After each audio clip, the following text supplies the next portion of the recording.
திரு சங்கரன், இப்போ அதிமுகவும் கூட இந்த தேநீர் விருந்துல பங்கேற்றிருக்கிறாங்க அப்படிங்கறத பார்க்கிறோம். அதுல வந்து எடப்பாடி பழனிசாமி அவர்கள் நேரடியாக இந்த விழாவுக்கு வந்திருக்கிறாரா, இல்ல அதிமுக சார்பில் வேற பிரதிநிதிகள் அனுப்பி இருக்கிறாரா?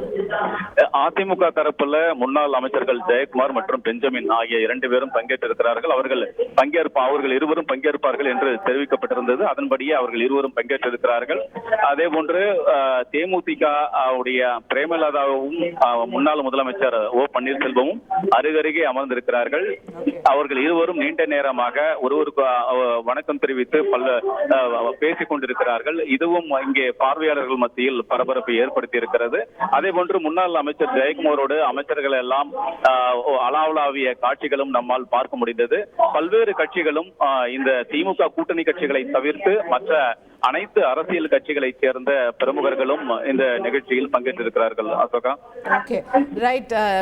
ஓபிஎஸ் அவர்களும் பிரேமலதா அவர்களும் வந்து நீண்ட நேரம் பேசிக் கொண்டார்கள் அப்படின்றத பார்க்கிறோம். ஓபிஎஸ் அவர்களும் ஜெயக்குமார் அவர்களும் ஒருவேளை பேசினா அது தலைப்பு செய்தி ஆகிறதுக்கான வாய்ப்பு இருக்கு. அப்படி பேசுறாங்களா அப்படின்னு பார்ப்போம். சங்கரன், இப்போ ஆளுநருடைய இந்த மாதிரி தேநீர் விருந்துகள்லாம் ஒவ்வொரு ஆண்டும் ஒவ்வொரு விஷயங்களை செய்வார். இப்போ குடியரசு தினத்துக்கு செய்தப்போ வந்து சுதந்திர போராட்ட வீரர்களை வந்து மேடையில் கூப்பிட்டு ஆனர் பண்றேன் அப்படின்னு சொன்னது, அந்த மாதிரி வேற வேற ஒரு தீம் வச்சு பண்ணுவாங்க. ஒரு வாட்டி பாரதியாரை நினைவு கூர்ந்தது. அந்த மாதிரி இந்த முறை இந்த சுதந்திர தினத்திற்கு ஏதாவது சிறப்பு ஏற்பாடுகள், சிறப்பு நிகழ்ச்சிகள் ஏற்பாடு செய்யப்பட்டிருக்கா, இல்ல ஒரு ஆர்டினரி டீ பார்ட்டி தான்?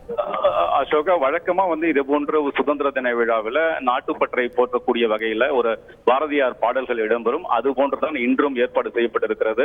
அதைத் தொடர்ந்து கலை நிகழ்ச்சிகள் சில ஒரு 15 நிமிடம் வரை நடைபெற இருப்பதாக அதிகாரிகள் தெரிவித்திருக்கிறார்கள்.